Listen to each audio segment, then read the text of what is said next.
주영진의 뉴스브리핑 정치 여담 야담 본격적으로 시작을 해보도록 하겠습니다. 오늘은 지금 이 시각 현재 진행되고 있습니다. 국민의힘 선거대책위원회 출범식 관련 소식을 먼저 여러분께 전해드릴 텐데요. 현장 한번 가보도록 하겠습니다. 믿어왔던 것들이 지금 김종인 총괄 선대위원장의 연설이 진행되고 있군요. 상당한 진통 끝에 총괄 선대위원장직을 수락해서 오늘 선대위 출범식에 참석해서 연설을 하고 있습니다. 코로나19 사태로 피해를 입은 많은 어려움을 겪고 있는 분들을 도와주는 것이 자신의 선거 공약 1호가 될 것이다. 이렇게 얘기를 했는데요. 김종인 위원장 어떤 얘기하는지 한번 잠깐만 들어볼까요? 일으켜 세우고 국민의 일상을 제자리로 돌려놓을 시간입니다. 상처 입고 흩어진 국민의 마음을 하나로 모을 때입니다.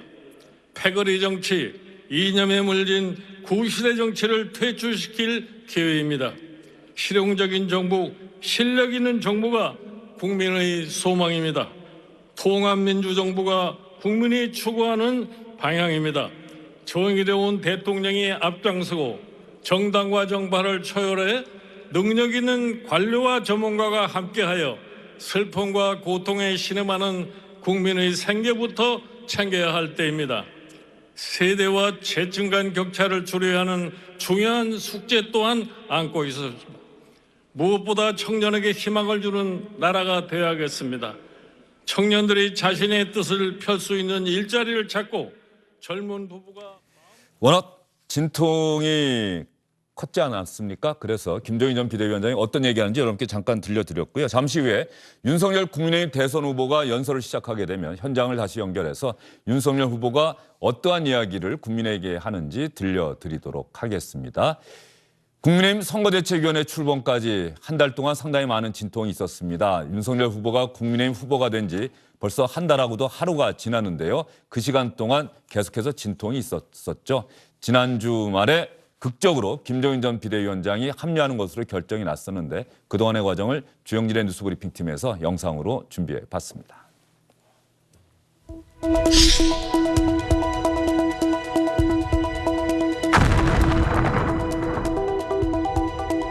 핵심 관계자 말로 언급되는 여러 가지 저에 대한 모욕적인 발언들 지금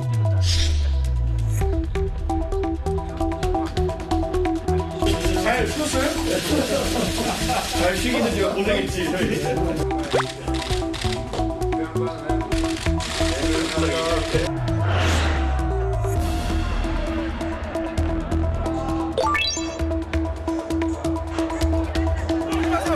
단지하겠습니다.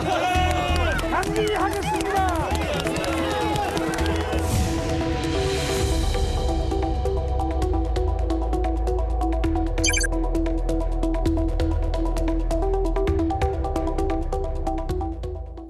네, 윤석열, 이준석, 김종인 삼각체제가 완성됐다. 그러한 가운데 국민의힘 선대위가 지금 출범식을 갖고 있다. 여러분께 전해드렸죠. 이상일 전 국회의원, 박상영 민주당 의원, SBS의 정화석 논설위원 함께합니다. 어서 오십시오. 네, 반갑습니다. 정화석 의원, 한 달 동안 상당히 많은 일이 있었는데 영상 보니까는 그 한 달 동안에 있었던 일들이 좀 정리가 되네요. 결국은 이제 지난주가 클라이막스였겠죠. 그렇죠. 예, 이준석 대표가 사실상 당무 거부로 보이는 이제 그 잔행 내지는 그런 행보를 보였고 윤석열 후보가 결국은 울산까지 내려가서 갈등을 봉합을 했어요. 이 상황으로 보면 그 뭐랄까요, 이준석 대표, 그다음에 김종인 위원장, 그리고 윤석열 후보 이렇게 세 명 모두 어찌 보면은 전부 다 이 각자의 이익을 얻은 듯한 그런 느낌이 좀 드는 부분이 있는데요. 윤석열 후보 같은 경우는 뭐 이제 그 당내 얘기지만 당내의 어떤 갈등 이런 부분들에 대한 회피 내지는 그 이 방관 이런 리더십보다는 갈등 조정에 좀 더 적극적으로 나서는 그런 리더십을 좀 보여줬다라는 측면에서 그 윤석열 후보는 이익을 얻은 것 같고요. 또 김종인 위원장 같은 경우는 이제 선대위에서 자기가 할 수 있는 어떤 그런 이 운신의 폭을 넓혔다라는 부분, 네. 이준석 대표도 자기가 할 수 있는 부분을 넓혔다는 부분, 이런 부분에서 굉장히 극적인 윈윈이 아니었나, 당내 국민의힘 그 입장에서 보면요, 그렇게 보입니다. 이상일 전 의원이 윤석열 후보 캠프 내부 분위기를 잘 아실 텐데 말이죠. 네. 도대체 어떤 일이 있었던 겁니까? 이른바 윤핵관은 이제 이준석 대표의 문제 제기대로 윤핵관은 윤석열 후보가 멀리하기로 결정한 겁니까? 그 윤핵관의 실체에 대해서는 지금 특정은 안 된 것 같아요. 네. 그런데 선대위 구성 과정에서 윤핵관으로 이렇게 알려진 분들이 정말 김종인 위원장이나 이준석 대표에 대해서 좀 자극적인 이야기를 실제로 했다면 저는 그건 굉장히 문제라고 생각하는데 이준석 대표는 한 분이 아니고 여러 명이 있다는 식으로 이야기하고 자명을 하고 그랬는데 언론 보도에 이상일 전 의원은 윤핵관은 아닌 걸로. 예. 예, 저는 뭐 아닌 게 예. 분명. 그런데 이준석 대표가 지난주 금요일 날, 그러니까 윤석열 후보가 울산까지 내려가서 같이 식사를 하고 정말 이거는 여당은 갈등 봉합, 뭐 언론도 그런 표현을 쓰는데 저는 갈등을 일거에 쾌도난마식으로 좀 정리하지 않았나 이런 생각이 드는데 그때 이준석 대표가 일단 윤핵관 문제에 대해서는 경고를 하는 것으로 일단 그치겠다. 그러니까 제가 이번 이런 과정을 이렇게 돌이켜보면서 걱정이 저도 컸는데 네. 모든 정권 교체를 원하는 국민들, 당원들도 마찬가지거든요. 그래서 이번 이 과정을 통해서 우리가 얻은 교훈은 이 서로 이 어수선하게 정리 안 된 상황에서 개인 의견을 내고 그것이 어떤 감정선을 건드리고 이렇게 해서 자중질환을 일으킬 경우는 우리가 내년 대선에서 패할 수 있다는 그 위기감이 굉장히 컸고 그런 것들이 이제 국민들이 바라보면서 국민들도 피로감을 느꼈고 또 후보의 지지율 하락으로 이어졌거든요. 그래서 다시는 이런 갈등이나 충돌, 이 감정적인 어떤 문제는 일으키지 않았으면 좋겠다. 이런 걸 교훈을 얻었다고 생각합니다. 그래서 앞으로도 뭐 갈등이 있을 수는 있지만 최대한 좀 자제하면서 내년 선거 승리를 위해서 상당히 일사불란한 모습으로 가지 않을까 이런 기대를 하고 있습니다. 예, 지난주 금요일에 주영진의 뉴스 브리핑 마무리하면서 노래를 가끔 들려드리는데 그때 만나서 얘기해라는 노래를 들려드렸더니 많은 분들이 정말 국민의힘 상황과 딱 맞는 노래였다고 그런 얘기를 해주셨는데 만나서 얘기하니까 저렇게 또 일거에 이상일 전 의원 표현대로라면은 일거에 쾌도난마처럼 풀렸다. 만나서 얘기하면 다 풀릴 일을 왜 만나지 않고 서로 다른 얘기를 해서 계속 갈등을 일으켰나 이런 생각도 아마 많은 분들이 하실 것 같은데요. 이준석 국민의힘 대표 오늘 아침에 선대위 출범식 앞두고 오늘 아침에 기자들을 잠깐 만났는데 말이죠. 선대위 출범과 관련해서 기자들에게 이런 이야기했습니다. 저는 김종인 총괄선대위원장을 원톱으로 하는 체계가 저희가 애초에 당에서도 그리고 후보도 일찌감치 구상했던 대로 자리를 잡았다 저는 이렇게 판단하고 제가 어제 이제 면도했다 그랬는데 털 다 깎은 것 같습니다. 초기에 이제 지적되었던 호가호위하는 분들의 문제라든지 아니면 정체를 알 수 없는 어떤 핵심 관계자라든지 뭐 이런 참 안 좋은 모습들이 나오지 않을 거는 확신이 있기 때문에 참 원팀으로 잘 갈 수 있을 것 같은 그런 생각이 듭니다.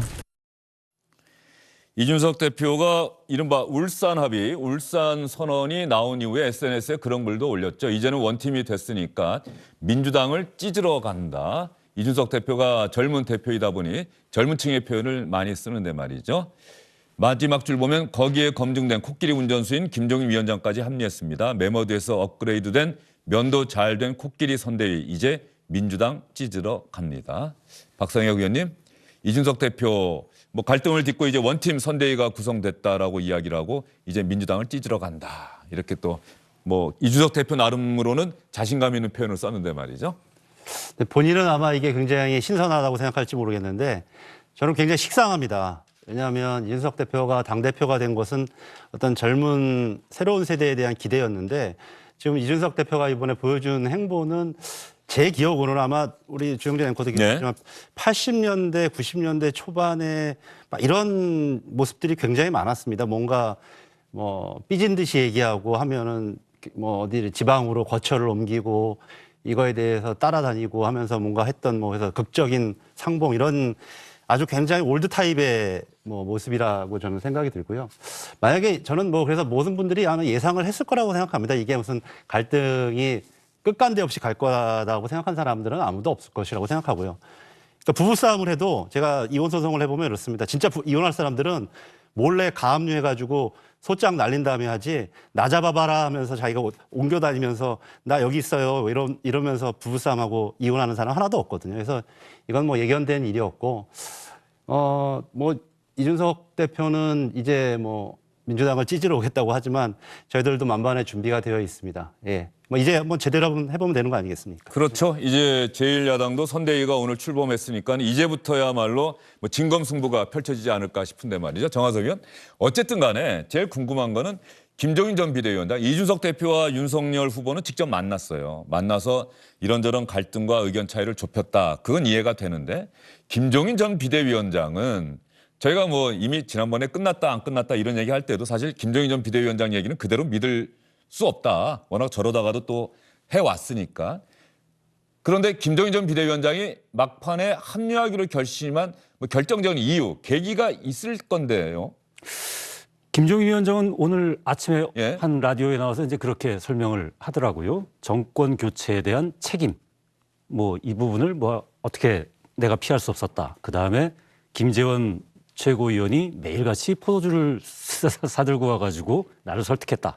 뭐 이런 부분을 하는데 오늘 그 김종인 위원장이 한 얘기를 보면 네. 사실은 그 해답은 좀 있는 것 같아요. 그러니까 지금 현재 가장 중요한 게 코로나 사태 장기화에 따른 양극화의 심화 이 부분에 대해서 뭔가를 좀 해야 되겠다라는 얘기를 하는 거는 결국은 지금 금년 초에 별의 순간이 온 것 같다로부터 이제 시작된 거 아니겠습니까? 네, 별의 윤석열 순간. 예. 전 검찰총장과의 관계가 이제 그렇게 시작이 됐는데 그 이후에도 여러 번의 밀당이 있었죠.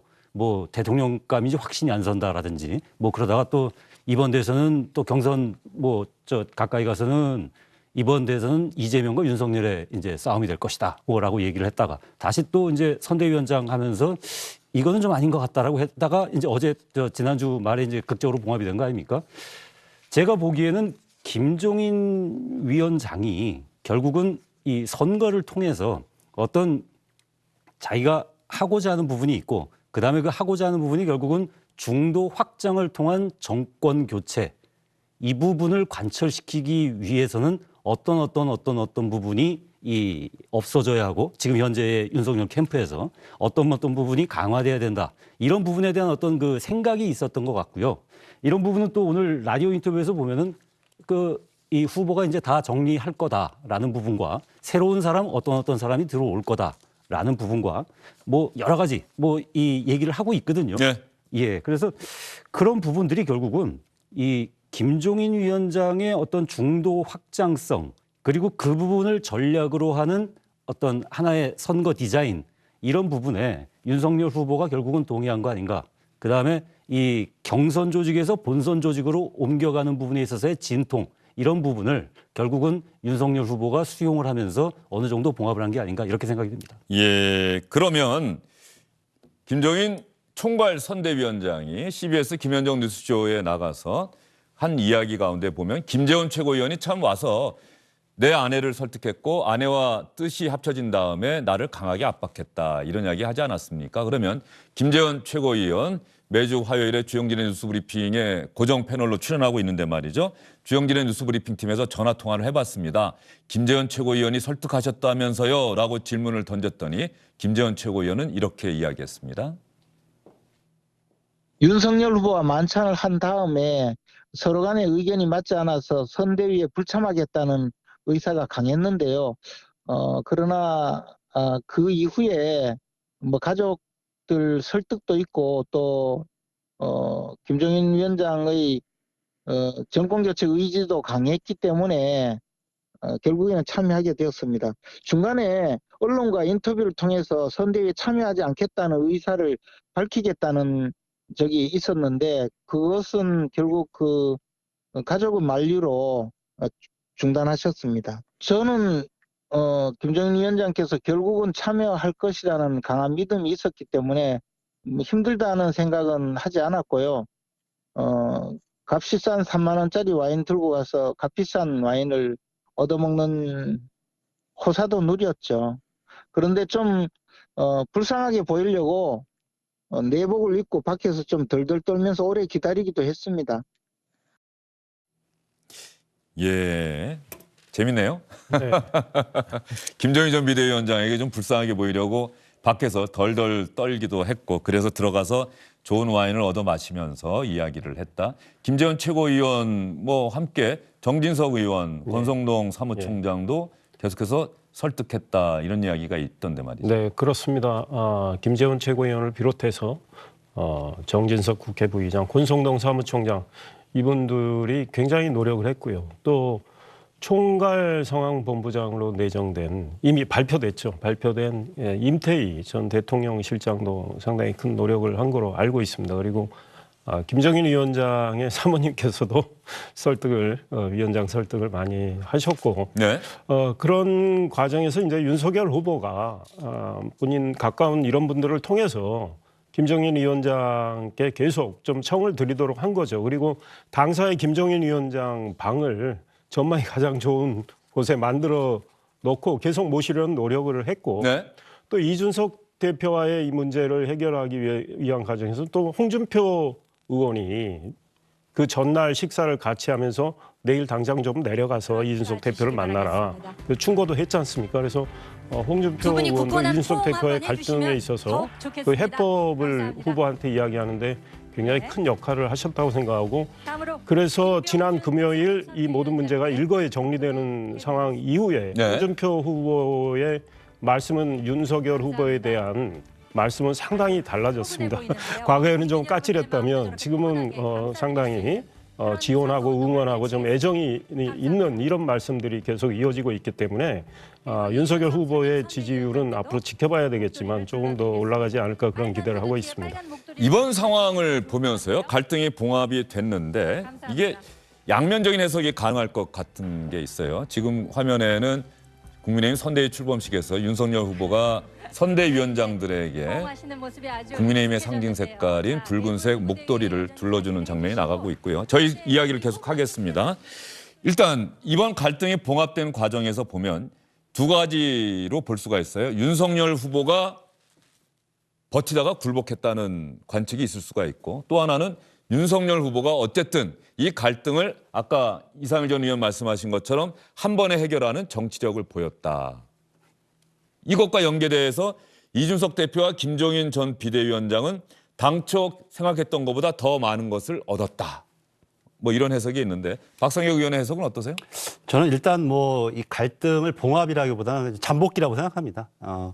이 결국은 대선이라는 것은 후보 중심으로 끌어갈 수밖에 없는데 지금 뭐 삼김 체제다 또는 또 이준석 뭐 대표까지 해서 세 사람이 이렇게 뛰고 있다 이렇게 얘기하는데 결국 후보의 역할이라는 것은 과연 어디에 있는 것입니까? 결국 말씀드렸던 것처럼 김종인 전 비대위원장이 가장 핵심적으로 문제 삼았던 사람이 김병준 위원장의 인선 문제였잖아요. 그게 해결된 것은 결국 아니었고 또 이준석 대표 뭐 오늘 다 털을 깎았다 어느 정도 해결한 것처럼 얘기하지만 그 핵관 문제가 어떻게 해결될지 또 좀 지켜봐야 될 것이고 그렇다면 결국 일단 저는 뭐 많은 분들이 지적하는 것처럼 지난주 지지율의 어떤 여러 가지 동향을 보면서 갈등의 잠복기에 좀 들어갔다라는 생각이 들고요. 네. 결과적으로 얻은 것은 이준석 대표와 김종인 지금 총괄 선대위원장이 큰 걸 얻긴 했지만 이게 궁극적인 화해,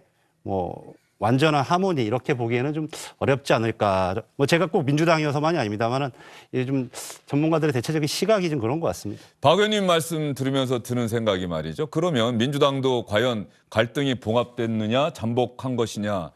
이낙연 전 대표의 모습이 잘 보이질 않지 않습니까? 호남 지역 방문하는데 이낙연 전 대표는 선약이 있다는 이유로 동행을 하지 않고. 근데 보기하고 좀 다른 게 예를 들면 오영훈 의원 같은 경우는 비서실장으로 아예 단독 비서실장. 오늘 선대위 보니까요. 그 말씀하시는데 국민의힘도 제가 뭐 국민의힘을 대변하는 게 아니라 그 말씀을 하시니까 홍준표 의원 돕거나 유승민 전 의원 돕거나 또 이랬던 사람들도 다 왔더라고요. 선대위에. 근데 이제 뭐 제가 아마 국민의힘 내부 사정보다는 저희 당 사정을 좀 더 잘 그렇죠. 알아서 그러는데 오영훈 비서실장 인선이라든지 그리고 다른 제가 NY계 분 의원님들하고 굉장히 긴밀하게 얘기를 합니다만 그런 부분에 있어서 상당 부분 걱정은 없다는 생각이 들고 결국 또 이낙연 후보도 이낙연 지금 상임 고문이시죠.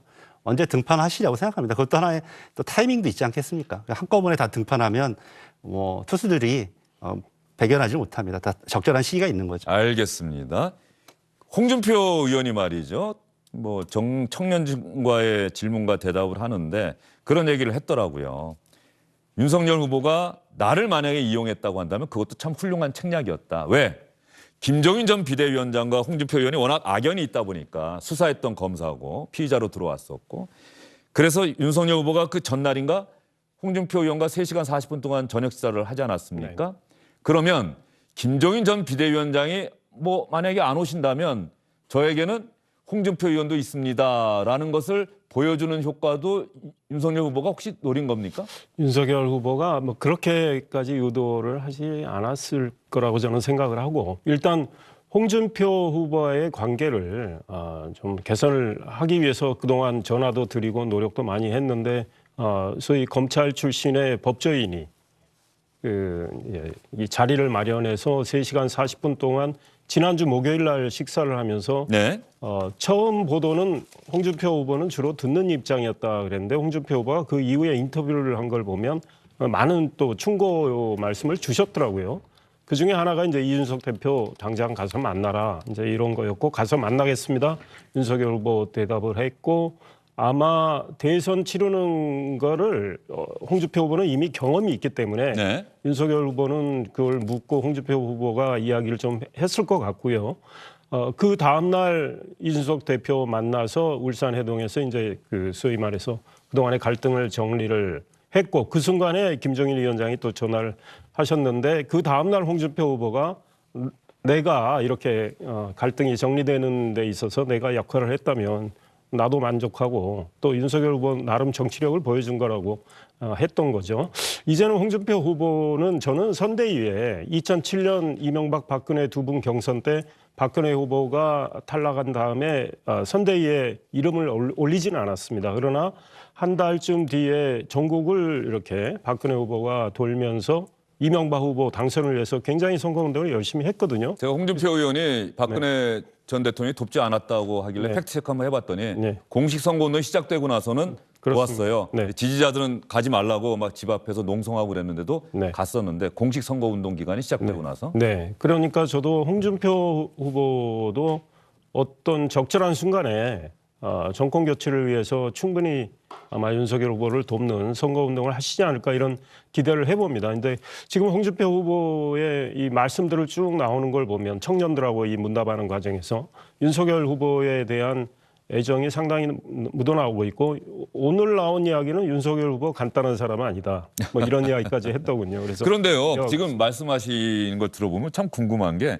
아니 이렇게 될 걸 왜 한 달 동안 그렇게 그런 일을 서로 갈등했는지 말이죠. 이렇게 될 걸. 이준석 대표가 지난주에 만약에 뭐 당무를 거부하지 않았다고는 하지만은 지역을 돌면서 사실상 자맹하고 이런 일이 없었다고 한다면 오늘 선대위 출범식에 과연 김종인 전 비대위원장 이준석 대표의 모습이 있었을까? 네. 왜 이렇게 했을까? 그게 정치일까? 국민들은 이런 정치 과연 원할까? 이런 생각 들지 않습니까? 비온 뒤 이제 땅 굳는다는 말도 있는데 그런 갈등이 없었다면 저는 이런 모습이 아직도 연출이 안 되고 선대위 구성이 지금은 이제 국민의힘이 사실은 거의 혼연일체가 돼서 원팀이 거의 된 모습이거든요. 물론 이제 홍준표 후보, 유승민 후보 이런 분들이 아직 남아있긴 하지만 그런데 그런 이준석 대표나 김종인 전 비대위원장께서 이 선대위 구성과 관련해서 어떤 문제 제기를 하지 않았다면 저희가 원팀 그러니까 온전한 원팀의 모습은 아니었을 것 같아요. 그러니까 윤석열 후보가 생각하는 그런 구상 중심으로 많이 갔을 수도 있겠다. 그러면 김병준 상임위원장 그분이 이제 사실상 온톱이다 이런 말씀까지 나왔는데 지금은 이제 서로 김병준 위원장도 김종인 위원장의 역할을 인정하고 온톱은 김종인 위원장으로 확실히 모시겠다는 이런 자세로 갔기 때문에 이제 훨씬 이 융화 단결된 모습이다. 그러니까 갈등을 통해서 새롭게 거듭났다고 생각합니다. 그런데 갈등이 없었다면 그 이 당력이 더 크게 모아지지는 않았을 것 같아요. 그래서 갈등을 잘 조정하고 정리하는 거 역시 중요하다 이런. 이상일 의원님 말씀대로라면 이준석 대표가 대단한 책략가네요. 이런 갈등을 어쨌든 본인이 어쨌든 주도해서 갈등 국면을 만든 다음에 극적으로 타결하게 만들었다. 뭐 이런 생각도 들고요. 근데 이것을 바라봐 주시는 국민들이 어떻게 수용할 건가. 그런 관점도 그게 중요하죠. 굉장히 예. 중요하다고 생각하는데 제가 주말에 뭐 여러 가지 지역에서 네. 저희 뭐 꼭 민주당만 아니라 일반적인 분들을 좀 많이 만났는데 그분들이 너무 현명하게 알고 계세요. 이거를 딱 한마디로 정리해 주시더라고요. 자리 싸움 한 거 아니냐. 서로 한번 누가 한번 좀 뭐 더 체급이 나가는지 한번 좀 서로 간에 힘 한번 겨룬 거 아니냐. 딱 이렇게 정리를 해 주시더라고요. 그분들은. 그래서 저는 이번 과정들이 뭐 당연히 아까 좀 전에 말씀드렸던 것처럼 식상할 뿐만 아니라 국민들이 보는 관점에서도 뭐 이걸 대단한 책략이라고 보든 아니면 대단한 무슨 어떤 전략이 있었는지 모르지만 별로 이거의 자체에 대해서 큰 의미를 두지는 않을 거다. 저는 일정 정도 이건 순항할 거라고 봅니다. 네. 뭐 바로 또 파열음이 날 거라고 생각하지는 않기 때문에 어느 정도 지지율도 약간의 뭐 상승 국면을 갈 수도 있다. 뭐 이렇게 저는 객관적으로 바라보지만 그게 근본적으로 지난번과 지금 무슨 대단한 컨벤션 효과라든지 이런 것까지는 아니고 일정 정도 지난번에 하락기를 일정 정도 좀 멈추는 효과는 있겠다. 이렇게 좀 예상을 해봅니다. 알겠습니다. 자, 그러면 선대위 출범을 하루 앞두고 어제 윤석열 후보와 김종인 총괄 상임 선대위원장이 만났습니다. 만나서 어떤 이야기를 주고받았는지 한번 살펴보도록 하겠습니다. 윤석열 후보와 김종인 위원장의 만남 후 어떤 이야기했는지 들어보시죠. 어떤 이야기 주로 좀 나누셨는지. 글쎄 뭐 한 30분 좀 말씀을 듣고 했는데 뭐 주로 뭐 정책이라든가 뭐 이런 큰 부분에 대한 말씀을 좀 들은 것 같고 구체적인 건 잘 기억이 안 납니다. 또 인선이나 어떤 공약에 그 변화가 뭔지 아니요? 그래서 이제 차차 있겠죠. 그래서 뭐 아무래도 정책이나 공약 이 부분을 이제 그 부분 또 전문가시니까. 지금 우리나라가 좀 당면한 지금 현실에서 무엇부터 후보가 가장 관심을 갖고 국민을 상대를 해야 되느냐. 그리고 소위 다음 대통령 될 사람이 가장 중요시할 과제가 뭐냐면 이 코로나 사태로 인해서 일부 많은 계층이 경제적으로 황폐한 상황에 지금 상황을 겪고 있기 때문에 그러한 거를 1차적으로 다음 대통령이 어떻게 조기에 수습을 할 수 있을 것이냐. 자, 김종인 전 비대위원장은 우여곡절 끝에 왔어요. 시간이 된다면 뭐 저희도 한번 인터뷰 요청을 해보도록 할 텐데 이 김종인 전 비대위원장은 전화 잘 안 받더라고요. 아마 아는 기자들, 아는 또 프로그램의 PD들, 작가들 전화는 받는데 제 전화번호는 있는데 받을 때도 있고 안 받을 때도 있어요. 한번 또 다시 한번 전화를 해보도록 하겠습니다. 그런데 어쨌든 이준석 대표가 말이죠. 정화석 의원. 내가 윤석열 후보가 되면 비단 주머니, 여당의 공세에 맞설 비단 주머니를 열어드리겠습니다라는 얘기를 여러 차례 했는데 이번에 부산 서면에서 지난 주말에 입었던 붉은색 후드티 사진 찍기 원하십니까? 저희는 뭐 셀피가 편해요. 이거 말이죠. 이것도 일종의 비단 주머니 가운데 하나였습니까? 뭐 그렇지 않을까 싶은데요. 일단 뭐 비단 주머니라는 게 그런 거 아닙니까? 삼국지에서 나온 얘기 아닙니까? 위기에 빠졌을 때 그 위기를 구해주는 어떤 묘안들. 그렇죠. 예, 이런 우리 부분- 전래동화에도 그런 가끔 나오죠. 예. 네. 그 맨 처음이 저거였죠. 댓글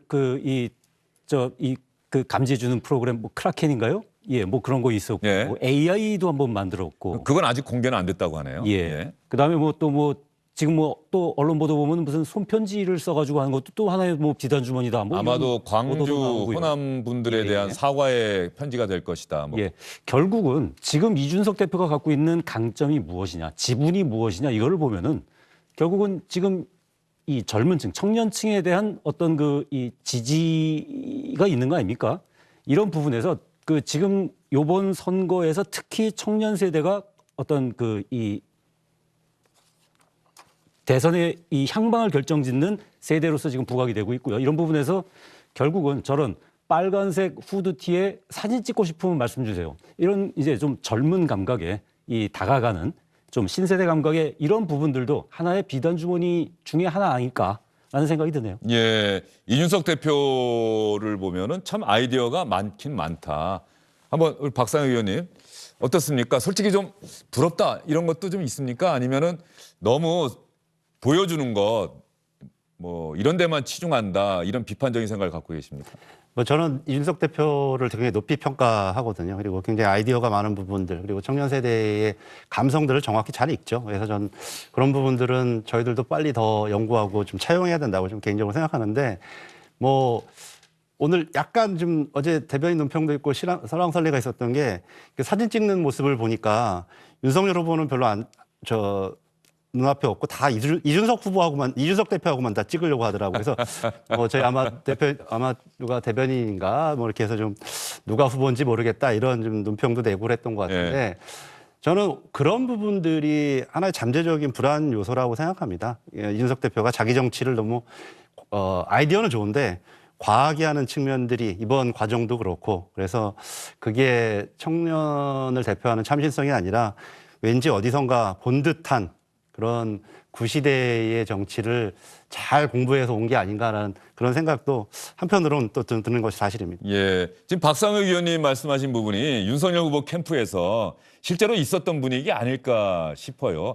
이준석 대표 같이 가야 되는데 뭐 누구나 생각해도 젊은 이준석 대표와 후보가 같이 다니면 득표에 도움이 될 거다라는 생각을 했는데 너무 이준석 대표가 자기 정치한다.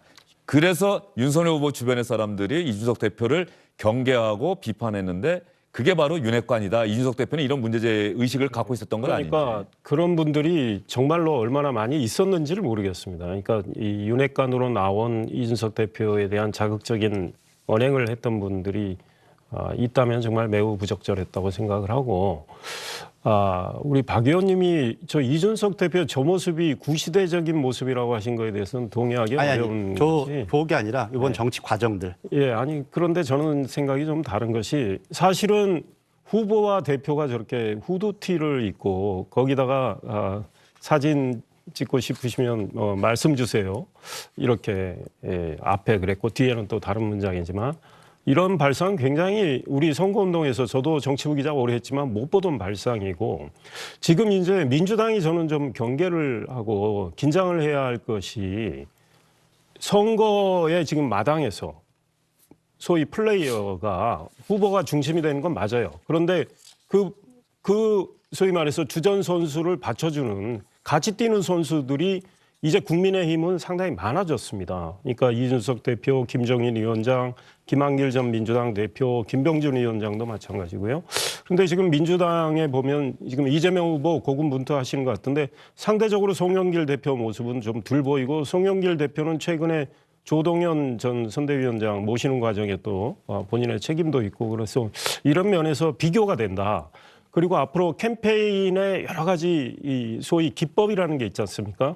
근데 이준석 대표가 굉장히 참신한 발상을 후드티로도 보여줬는데, AI 윤석열이라는 건 아직 공개는 안 됐지만 제가 알기로는 각 지역별로, 이제 저도 지역의 위원장인데 소위 유세 차량을 돌리거든요. 네. 지역 골목골목에.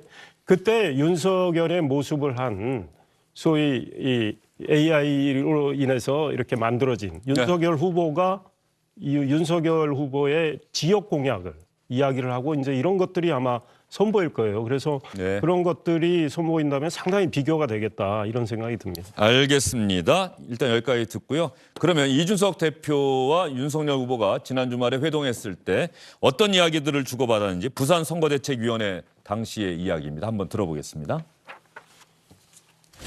오늘 저는 제가 준비했던 전투복을 착용하고 나왔습니다. 제가 후보님 옷도 준비되어 있는데 후보님이 안 입으실까 걱정이 있을 정도로 파격적인 문구도 준비되어 있습니다. 그런데 그거는 무조건 입어야지. 정치, 한국 정치 100년사에서 최초로 나온 30대 당대표를 우리 당이 맞이해서 제가 그런 당대표와 함께 대통령 선거를 치르게 된 것이 후보로서 저는 큰 행운이라고 저는 생각하고 있습니다. 그래서 이 선거 운동 기획에 대해서 우리 이준석 대표에게 저는 전권을 드리고, 우리 이준석 대표께서 기획하고 결정하신 부분을 제가 전적으로 수용해서 이런 옷을 입고 뛰라고 하면 뛰고 이런 복장으로 어디에 가라면 제가 가고 그렇게 할 것입니다. 네. 자, 국민의힘은 어쨌든 선대위 출범을 둘러싼 갈등을 가라앉히고 오늘 선대위 출범식을 하고 있어요. 안녕하십니까, 주영진입니다. 더 많은 뉴스와 라이브 이벤트를 보고 싶으시다면 화면 오른쪽을 눌러서 구독해 주시기 바랍니다. 저희 SBS 앱을 다운로드 받으시면 뉴스 속보 알림도 받아보실 수 있습니다. 텔레비전으로도 SBS 뉴스, 유튜브로도 SBS 뉴스 잊지 마시기 바랍니다.